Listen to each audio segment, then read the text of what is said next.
All right, Mr. Pants has settled down considerably throughout the session, and now he's pretty relaxed, as you can see on my lap. This is Mr. Pants' roadmap to success. So he was adopted through Mae Day Rescue about 3 months ago.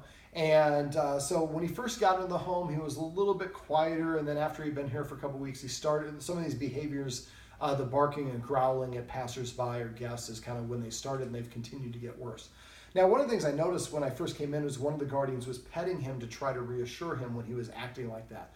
But anything your dog is doing when you pet it is what you're reinforcing. One of the guardians is pointing at the other right now, off camera. But anything your dog is doing when you pet it is what you're rewarding. This is typically a great example of this. When we get a little puppy, it jumps up on our shins and it's saying, pay attention. We reach down and pet it. We're training the dog. The way to ask me for attention is by jumping up on my shin. What is cute at this size is not as cute at this size.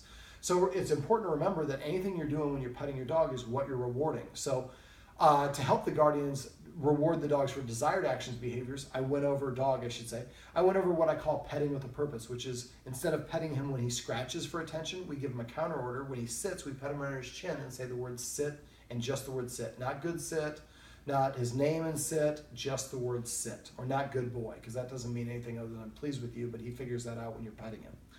I also went through passive training. So passive training is just simply rewarding the dog for doing the things that we want when the dog does it on its own volition.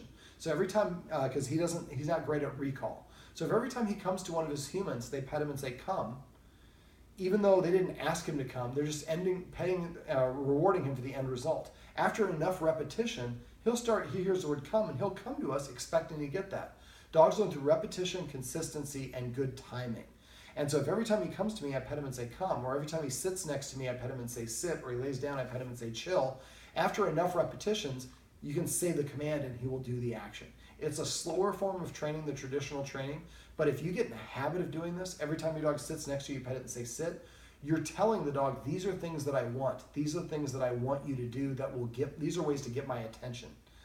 That combined with petting with a purpose. Petting with a purpose is a dog, I tell the human what to do and they do it. Well, that makes me responsible for the human and have authority over them, which makes me responsible. And then I get stressed out when the humans don't listen to me when I bark and say there's a dog outside and they don't listen and move away, then I have to bark even more. So I think the lack of rules had confused him into thinking that he was peers with his humans, and then being able to tell the humans what to do made him feel responsible for the humans. And that created a lot of tension and anxiety and probably stressed him out and probably exacerbated a lot of these problems. So petting with a purpose and passive training are great ways to help him start to develop a positive association and seek out desired actions and interactions for us to do, for us to reward him for. Now, in order for him to stop feeling like he is the security dog, the guardians are going to need to start assuming a leadership role in his eyes. That means doing things that a leader would do. Security for the pack is one of those leadership jobs. So if every time somebody comes to the door, the humans take control of the door by doing the door exercise. Every time somebody comes by or they're in the house and he starts doing the wrong thing, they disagree with good timing like we practiced, then he sees the humans are doing those things. Another great great application for this is for the humans to start to enforce rules. So I went over some rules. We have a house with a nice big picture window in the front and a couch that's buttressing that, and he likes to sit on the top of the couch and look out the window. Well, the higher a dog sits, the more rank or status they have. So when he sits up here as opposed to down here, he sees himself as a peer. Here he sees himself as superior because dogs sit amongst other peers according to height. And then when we let him sit on the top of the couch and then look out the window and bark at people coming down the street, we're giving him like a security job or security guard's desk or a lifeguard tower. So I would say one of the rules I suggest is no furniture for at least 30 days or as long as the problem's still going on. At that point, furniture with permission only and with an invitation and only for good behavior. So if I invite him on the couch and they start barking, he would immediately have to get down. Or if we invite him on the couch and he gets down to go to drink water, when he comes back, he'd need permission to get back up. Now, one of the guardians, when she was telling him to get down, she would say, down, down, down, down, pants down, pants down, pants down, which kind of sounds funny. But when we say a word over and over to a dog, the more we say it, the less we mean it. And we're telling the dog, we're not serious because I'm not following through. Following through is really important. So if I tell him to get down once, he doesn't get down, I put my hand behind his butt, and push him firmly to the edge, not abusively, but firmly, so there's no question you're getting off, but we stop at the edge. We don't want to push him all the way off. We want him to feel like he's about to fall off, so he jumps off. As soon as he jumps off, we reach over and pet him under his chin and say off. So now we create a positive association when he's getting off the couch, because right now getting off the couch is looked at as a negative for him. I'm losing something. Well, if we make him get off the couch and then reward him, then he's more inclined to want to do that in the future, because there's a benefit, there's an incentive for him to do that. Other rules would be not to be within 7 feet of a human who is eating.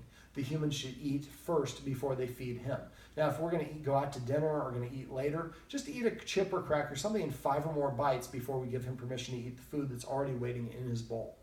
If you want to give him a command word for that, every time he takes the first bite, we say chow or comida or whatever the word is we want to say that means, yes, you have permission to eat your food. Another rule would be that the dog has to sit before we let it in or out of a door. And if I tell him to sit and he doesn't sit right away, I turn around and I walk away. And I sit down somewhere else and I wait 1 minute. If he barks, I don't give him my attention. Normally you want to react. Anything your dog is doing that you don't react to, you're giving 2 thumbs up to. However, when he's barking and pounding at the door, he's trying to get your attention. So if you look at him or engage with him, you're giving him what he wants. In this case, I'm going to ignore him. After a minute, I'm going to go back to the door and again, tell him to sit, don't ask. Sit. If he sits, then I open the door like there's a remote control in his butt, let him in. If he doesn't sit, I walk away for 2 minutes this time. Next time for 4 minutes, next time for 8 minutes, then 16. I keep on doubling the length of time until he does what I want. And because I'm controlling the access to what he wants to go outside, I have more leverage over him and more power in this situation. So this will allow him to start to see the humans enforcing these rules consistently. The more they enforce them, the more he sees them as leaders, the more confident he gets in their leadership role. Now he's going to test the rules to see, are the humans really leaders or are they just pretending to be leaders? So it's important to remember when he's testing us, he's not doing it to be defiant or to piss us off. He's doing it to see, are we serious about what we say? Just like a lot of us in our personal life, a lot of people say things and they don't actually act on them. So dogs are all about what they see us do. So the more that we consistently enforce a rule, the more he will respect us, the more confidence he has in our leadership. Let's see, what else? The door exercise. I'd like the guardians to practice the door exercise at least once a day for the next week to 10 days, maybe 2 weeks. We should start seeing a noticeable improvement, especially in combination with all the enforcement of the rules and the new structure that we've added. And we want to make sure that we call or text each other when we're coming home so that we can help our significant other practice the door exercise. And when we do this, when we get the text, make sure we wash our hands, we turn the TV down.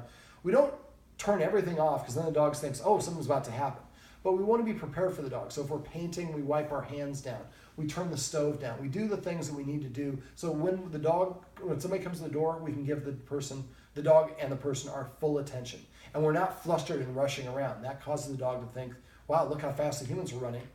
Somebody's doing something to upset them. It's the people at the door. Now, I've gone through a lot of different techniques in this video as well as during the session. We only shot a video of the focus exercise, which is something the guardians need to practice at least twice a day with each guardian until we can get to 20 seconds in the house, anywhere in the house. Then we're going to do it outside on the deck, and then go back to maybe 1 second, and then work our way up to 20 seconds. Then we're going to do it outside in the backyard. Then we're going to do it in the front yard before we go on the street, and then eventually on the street with no dogs around, and eventually with dogs around. So we want to really build that one up, and the mistake most people make with that one is they don't sufficiently develop it, and they start practicing it too early. So when you're on a walk, if you're not to the 20 seconds and all these different capacities, don't try to use it. On a walk, we just want to increase the distance between pants and whatever it is he's reacting to. Walk down a driveway, walk around a car, around a tree, something that block his line of vision and get him away from it. The bigger distance that you incorporate, the more confident or comfortable he's going to feel.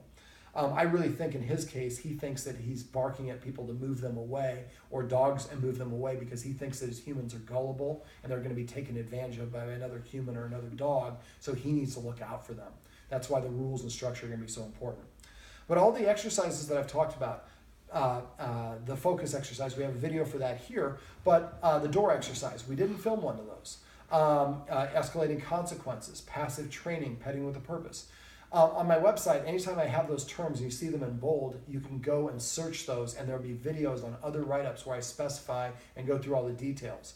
So if you're looking for information about how to do the door exercise, if you go to click on where it says dog training tips on doggoneproblems.com, and then on the left side there's a search box. You can type in door exercise, escalating consequences, petting with a purpose, focus exercise, whatever they are. Other write-ups will come up from other clients, and in that write-up you'll see a video that teaches you exactly what the escalating consequences are. The escalating consequences are going to be really important for the guardians to practice using them so that he sees and understands when they disagree with him. Also, whenever possible, try to recreate situations that he doesn't do well in. So if he has problems trying to steal food from guests, we might have a friend come over and microwave some roast beef and put it on a plate on the table, and then maybe give everybody little serving plates, and we cut a little piece of it, put on everybody's plate.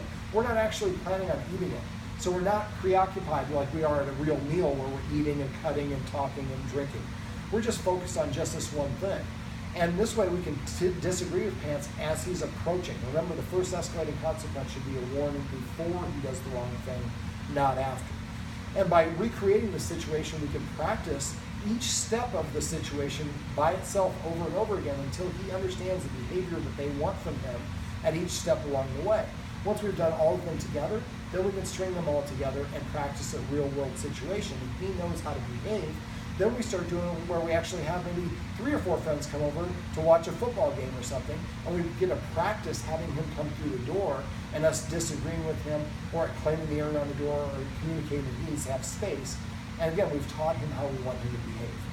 Now, there's probably some things that I've forgotten to go over in this video. We cover a lot in a 3-hour session. So I want the guardians to know that they can always call me or text me. I'm always available to my clients. I don't charge for that. Now, if I do have to come out for another session, that would be something different. I would have to charge for that. But usually, I can help with a quick phone call where we make a tiny little adjustment to a couple of things we went over in the session and make it work great. If you have a problem and you don't call me and it festers and gets worse and worse and you call me 3 months from now, it becomes an established behavior. It might need another session. So texting me is going to be is something I want you to do. Texting me is the fastest way to reach me. I travel around the country and sometimes I get a voicemail. I won't look at it or listen to it until I'm actually at my office. Same thing with the email, but a text, I'll be able to see part of it and I'll get back to you right away. So no news from my clients is usually good news. So make sure you let me know if there are any questions or problems. Pants. Did you have fun? It's like leave the treats and the bully sticks and we'll talk about it.